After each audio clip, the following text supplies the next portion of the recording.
In the heart of the Nalamala hills, where the Krishna River carves its ancient path, stands one of the most sacred places on earth, Mallikarjuna Jyotirlinga, the second among the 12 eternal flames of Shiva.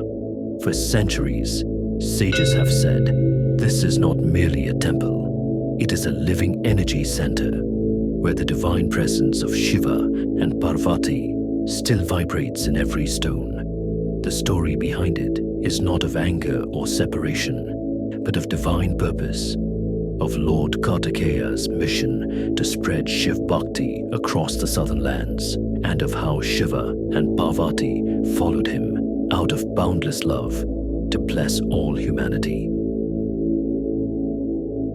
Once, in the celestial abode of Mount Kailash, the Supreme Lord Shiva lived in bliss with Devi Parvati and their two sons, Kartikeya, the commander of divine forces, and Ganesha, the Lord of wisdom. The world below was facing times of spiritual decline. The people of the southern lands had forgotten yajna, tapasya, and Shiva Aradhana. Seeing this, Kartikeya humbly said to his parents, "O mother, O father, let me go among the people of earth and remind them of the truth, that devotion to the Supreme can liberate even the darkest hearts." Parvati's heart trembled at the thought of separation, but Shiva smiled and said, "Go, my son, wherever you go, we shall follow, for no place shall remain untouched by our grace." Thus began the divine journey of Kartikeya, known in the south as Lord Kumara Swami or Subramanya. Crossing mountains and rivers, he spread the teachings of Shiva Yoga, discipline and truth. He guided saints, warriors and kings, teaching them that victory outside means little without victory within. Finally, he reached the Krauncha mountain, a hill that shone like pure emerald under the sun. Here, he established his seat of meditation and vowed to bring spiritual awakening to the southern lands. The air around the mountain began to vibrate with divine frequency. The people of those regions still call this energy Kumar Parvat Shakti. Days turned to months, and Devi Parvati's heart longed for her son. She said to Shiva, "The world may have gained his blessings, but a mother's heart still yearns for her child." Lord Shiva, with infinite compassion, replied, "Then let us go to him, not as rulers of Kailash, but as seekers of love." And thus, Shiva and Parvati descended from the Himalayas into the dense southern jungles. Wherever they walked, life blossomed. Wherever Parvati's tears fell, springs emerged. When they reached the Krauncha mountain, they saw Kartikeya deep in meditation, radiant like 1,000 suns, surrounded by the fragrance of wild jasmine. The divine couple chose to reside there, to bless their son and all who would come seeking truth. At that moment, a flame of light burst forth from the mountain, the Mallikarjuna Jyotirlinga, symbolizing the eternal union of Shiva and Shakti. Parvati manifested here as Devi Mallika, symbolized by the jasmine, the flower of purity and devotion. Shiva revealed himself as Arjuna, the radiant mountain lord. Together, they became Mallikarjuna, the divine unity of devotion and strength, wisdom and compassion, masculine and feminine energies in perfect harmony. The greatness of Srisailam is praised in the Skanda Purana, Shiva Purana, Padma Purana, and Mahabharata. It is said that Arjuna of the Pandavas performed deep penance here, and Shiva appeared before him as Mallikarjuna. Many dynasties, the Satavahanas, Chalukyas, Kakatiyas, and Vijayanagara kings expanded this sacred complex. The main sanctum we see today, took shape in the 14th century under King Harihara Raya.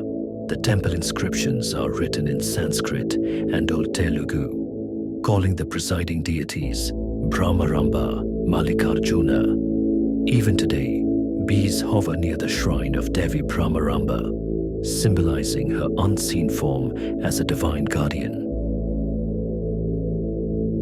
Ancient seers didn't build Srisailam randomly.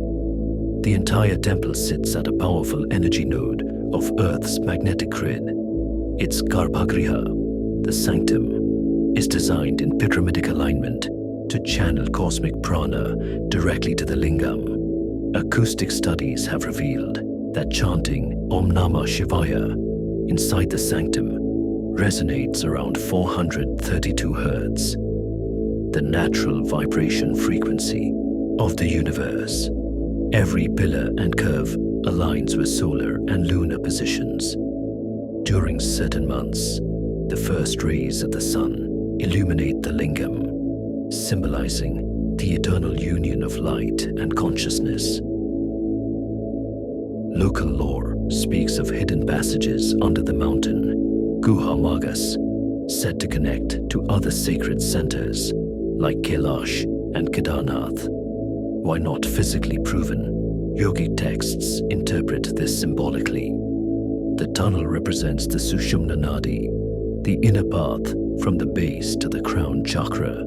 Srisailam thus mirrors the inner body of the yogi, the base of awakening, where the energy of Shakti rises to unite with Shiva. Every ritual here has deep spiritual science. The Abhishekam symbolizes purification of ego. Jasmine flowers offered to the Lord signify surrender of the heart. The sound of temple bells and mantras tunes the mind to higher frequencies. Saints like Adi Shankaracharya, Guru Dattatreya, and Siddha Malaya meditated here, calling Srisailam the living Kailash. Even today, devotees feel subtle vibrations while meditating near the main sanctum, proof that the Jyotirlinga is a living energy field. Every Mahashivratri, devotees witness an otherworldly glow above the temple. The Akhanda Deepam, the eternal lamp, has burned continuously for centuries, symbolizing the light of consciousness that never fades. Many have felt divine fragrances of jasmine or heard faint bells at midnight, signs, they say, of Shiva and Parvati's eternal presence. The sacred Mallikarjuna Jyotirlinga stands on the Srisailam hill, on the banks of the Krishna River, in Andhra Pradesh, about 215 kilometers from Kurnool and 250 kilometers from Hyderabad. Pilgrims say, visiting Srisailam is like touching Kailash itself.